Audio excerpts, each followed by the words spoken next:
My name's Tom West. I have a 1962 Bonanza P35 with an IO 470 on it and the twin RAJAY kit.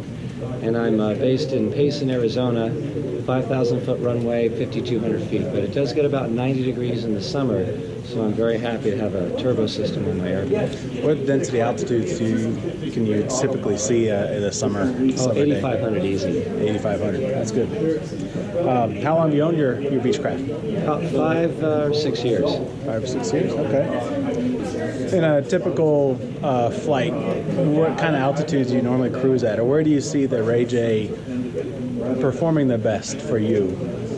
Probably the best 9,500 to 13.5 is a good altitude to go to, or you can stay VFR, you can be at 13.5 for a short period of time. And that's an easy altitude to hop up to.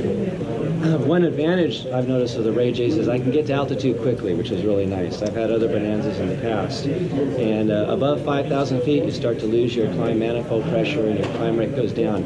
I can go right up to 18,000 very quickly. And you can maintain pretty much full manifold pressure, sea level pressure all the way up to 18. That's right. And it climbs out well, and the temperatures are cool. There's no heating problems whatsoever. Right, great. So we've already talked about comparing your experiences with and without the RAJAY. So obviously climb performance and yes. Cruise speeds at altitude are good. Well, the Bonanza, mine being a P model and IO 470, is typically a 260 knot true airspeed airplane. Mm-hmm. But above 5,000 feet with the RAJAYs, it just gets faster. Right. So at 10.5, 12.5, I'm 175 knots easy. And then the higher I go, the faster it gets. I did a flight at 18,000 feet, and I was getting 185 knots true. Wow, that's amazing. So there's a lot of people that don't fly RAJAYs feel like the system is complicated, and they've heard things out in the industry saying that they're difficult to fly, they're dangerous because you can overpressurize. Can you kind of give your thoughts on how that second throttle or that RAJAY system works for you as a pilot, and what do you think? Well, I think it's quite simple. I've never had a problem with it at all. I am a little bit mechanically inclined, however, but it's just very logical, very simple. I mean, I go to full throttle. When I'm out of full throttle, I want more power, I engage the turbos. At that point, when the turbos engages, I want to reduce power. Of course, I start taking off the turbos. If I want to reduce more power, then I go back to the throttle. To me, it's quite instinctive, quite easy. Okay, good. And I like the simplicity of not having to use them if I don't want to, or taking them offline if I need to. Right. No, that's a good point. Let's see. Can you speak to the cost of maintenance? And I typically tell people that there's no such thing as a free lunch, so there are some costs involved. But what are your experiences with the RAJAY system as far as ongoing costs? It's been pretty simple for me. When I did buy the airplane, the system had been neglected, and I had to go through it, and I did find a lot of leaks and some bushings and bearings and things to replace. There was no entry in the logbooks at all that the turbos had ever been overhauled. The thing about the RAJAY turbos, so they are tough as nails, and like a lot of other turbos, Garrett's and such, they don't tend to pass oil onto the exhaust system. They have really good, I think they're carbon bearings? I believe so, yeah. Carbon seals. Very good system, tough as nails. Logbook had indicated they'd never been overhauled. They've been put on in the 70s. So they ran really well. I finally did overhaul my turbos. It wasn't that expensive because they are a common turbo. I didn't really notice much of a difference. They probably did not need overhauling. Right. But generally, everything else has been cheap. I put about 700 hours on the airplane. They've been maintenance free. Once I went through the first time, and it wasn't very expensive, changing some hoses. Yeah.